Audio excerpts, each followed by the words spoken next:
Bonjour tout le monde, bienvenue dans cette troisième vidéo de statistiques. Aujourd'hui, on va voir les mesures de tendance, mesures de tendance centrale. Donc, les mesures de tendance centrale sont des mesures qui nous permettent de voir qu'est-ce qui se passe avec nos données. Donc, il y en a trois. La première mesure, la plus simple, c'est le mode. Le mode nous permet de voir le centre de concentration, centre de concentration des données. Qu'est-ce que ça veut dire la concentration des données? C'est là où les données sont les plus concentrées, c'est là que les données étaient les plus populaires. Je vous donne un exemple. Un mode, en fait, c'est ce qui est à la mode. C'est ce qui est le plus populaire. Exemple, si je vous demande quelle est votre émission préférée et qu'il y a 25 personnes sur 30 qui me disent mon émission préférée, monsieur, c'est, je sais pas moi, les Simpsons. Je sais que c'est pas ça, là, n'est-ce pas? On va dire que 25 personnes sur 30 me répondent les Simpsons. Quelle est la donnée qui est revenue le plus souvent? Quelle est la donnée avec le plus grand effectif? Quelle est la donnée avec le plus grand effectif? C'est ça le mode. Donc si la donnée avec le plus grand effectif, ce serait les Simpsons qui ont eu 25 personnes qui ont dit ça sur 30. Donc ça, c'est le mode, c'est le centre de concentration. C'est là que les données sont les plus concentrées. Vous avez la moyenne.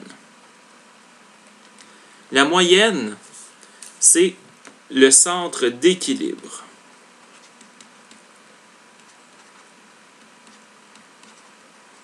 Pourquoi est-ce qu'on appelle ça un centre d'équilibre? Parce que si je vous dis que dans l'examen,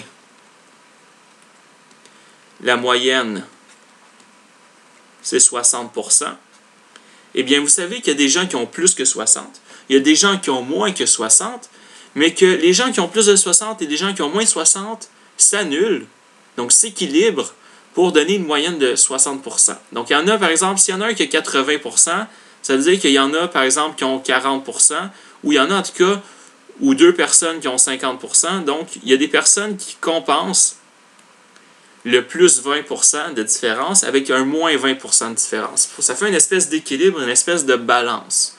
Si vous en avez des notes qui sont plus hautes que 60, ça veut dire que vous en avez des notes qui sont plus basses que 60. Ça, c'est pour ça qu'on appelle ça un centre d'équilibre.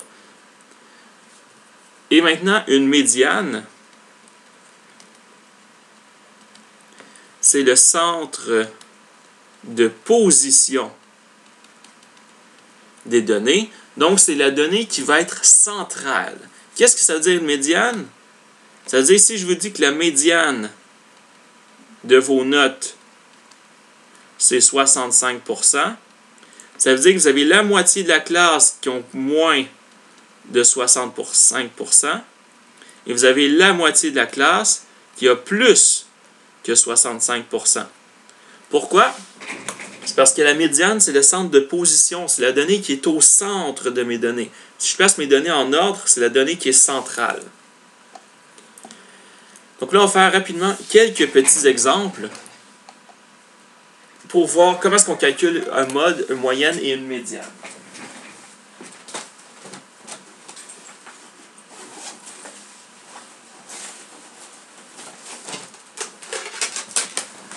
Donc, mon premier exemple, c'est lorsqu'on a des données qu'on a simplement énumérées. Donc, si je vous dis j'ai 1, 2, 4, 9, 11, 13 et 17. Et on va dire 17, 19. Ça, ce sont mes données. Est-ce qu'il y a un mode? Avant de parler de mode, souvent, lorsqu'on fait mode, médiane, moyenne, connaître l'effectif, savoir on a combien de données en tout, va vraiment nous aider. Donc, effectif. J'ai combien de données? J'en ai 1, 2, 3, 4, 5, 6, 7, 8, 9. J'ai 9 données. Le mode. Est-ce que j'ai une donnée qui a un effectif plus grand que les autres? Toutes les données ont un effectif de 1, sauf 17 qui a un effectif de 2. Donc, comme il y a un effectif de 2 pour 17, le mode, c'est 17. C'est 17 qui revient le plus souvent. Moyenne. Comment est-ce qu'on calcule la moyenne? Eh bien, on fait 1 plus 2 plus 4 plus 9 plus 11 plus 13 plus 17 plus 17 plus 19. Et on divise par quoi? Par l'effectif total qui est 9 données. Donc ça, c'est la moyenne.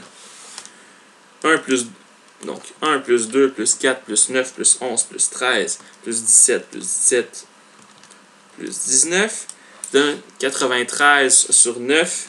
Ça nous donne une moyenne d'environ 10,33. Pourquoi j'ai mis un environ? Parce que j'ai dû arrondir. Donc la moyenne, c'est environ 10,33. Médiane maintenant. Médiane, on a dit, c'est la donnée qui est centrale. J'ai combien de données? J'en ai 9. Comme j'ai 9 données, 9 c'est impair. Vous avez deux méthodes pour trouver la donnée qui est centrale. Première méthode, c'est d'utiliser votre logique. Donc, je veux une donnée qui se sépare en deux. Si je choisis la donnée 11, j'ai combien de données avant la 11? J'en ai 4. J'ai combien de données après la 11? J'en ai 4. Donc, ma médiane serait 11. Donc, si médiane, on a un effectif, pour le faire, on sait qu'on a un effectif impair qui est 9. Donc, ça va être la donnée centrale. Et la formule, si vous voulez savoir, quand vous avez un effectif impair, vous faites n plus 1 sur 2. Et n, c'est l'effectif. Donc, vous faites 9 plus 1 sur 2. Ça vous donne 5. Et ça veut dire que c'est la cinquième donnée qui m'intéresse. Donc, c'est la cinquième donnée qui m'intéresse. Ça, c'est quand c'est impair.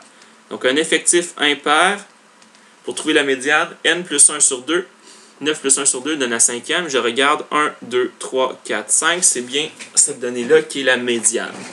Donc, ma réponse, ma médiane, serait de 11. OK. Qu'est-ce qui se passe quand j'ai un effectif pair? 2, 4, 8, 11, 2, 20, 21, 22, 1, 2, 3, 4, 5, 6, 7, 23. On va dire que c'est ça mes données. Ici, j'ai un effectif de combien? J'ai un effectif de 8 données. Est-ce que j'ai un mode? J'ai pas de mode. Il n'y a aucune donnée qui revient plus souvent que les autres. Ma moyenne, j'ai une moyenne de 2 plus 4 plus 8 plus 11 plus 20 plus 21 plus 22 plus 23. 111 divisé en 8. J'ai une moyenne d'environ 13,875. Et maintenant à la médiane. Donc pour ma médiane, j'ai un effectif. J'ai un effectif qui est pair. Donc comme j'ai un effectif qui est pair, quelle va être la méthode? Pour un effectif pair, je dois faire la moyenne entre les deux données centrales. Donc, pour un effectif pair, ma médiane, c'est une autre méthode. Je vais faire la moyenne entre les deux données centrales. Comment je les trouve, les données centrales? Je fais n sur 2 et n sur 2 plus 1. Donc, on va regarder ce que ça nous donne. N sur 2, ça nous donne 4, puisque j'avais 8 données. N sur 2 plus 1, ça nous donne 5. Donc, je dois faire la moyenne entre la quatrième et la cinquième donnée. Je vais voir en haut. Ma quatrième donnée, 1, 2, 3, 4. Ma quatrième donnée, c'est le 11 ici. 1, 2, 3, 4, 5. Ma cinquième donnée, c'est le 20 ici. Donc, je vais faire la moyenne entre les deux. La moyenne entre 11 et 20. 11 plus 20 sur 2. Ça donne 15,5. Donc ici, ma moyenne, j'avais 11, j'avais 20. Ma médiane, la moyenne entre les deux, ça donne 15,5. Pourquoi 15,5? Si je dis 15,5, c'est ma médiane. Avant 15.5, j'ai combien de données? 1, 2, 3, 4. Après 15.5, j'ai combien de données? 1, 2, 3, 4. Donc, on voit ici que la médiane a bien séparé mes données en deux paquets égaux de données. Donc, dans la prochaine vidéo, on va voir comment faire mode médiane moyenne si on a des tableaux. Donc, des tableaux groupés en classes ou des tableaux en données condensées.